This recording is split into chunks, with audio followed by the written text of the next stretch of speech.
La CCA, ou Comics Code Authority, c'était la police des comics aux États-Unis. Dans les années 50, un psychiatre, le docteur Frédéric Wertham, publie un bouquin qui accuse les comics de rendre les enfants violents et délinquants. Résultat, panique générale, audition au Sénat et boum, naissance en 54 du fameux Comics Code. Concrètement, c'était un tampon qu'on collait sur la couverture pour dire que le comics contenait pas trop de violence trop graphique, pas de sexe, pas de monstres trop flippants et surtout que les héros dedans étaient toujours sages, polis et les flics toujours du bon côté. Oui, bon, c'était les années 50, c'était autre chose.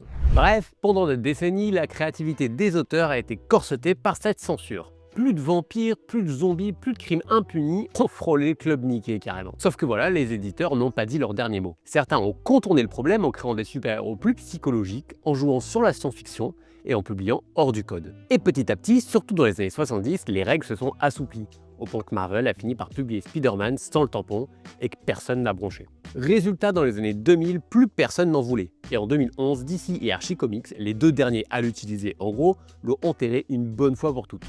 Et c'est là que ça devient ironique. Aujourd'hui, ce bon vieux Wertham, celui qui a failli tuer les comics, il est le héros d'un comics, Dr Wertham. Le livre revient sur tout ça. Attention par contre, la première partie sur les tueurs en série est vraiment pas à mettre entre toutes les mains. Mais si tu veux lire l'histoire du psy le plus détesté des fans de comics, maintenant tu peux la lire en comics. Par contre, ça parle vraiment beaucoup, j'espère que t'aimes bien.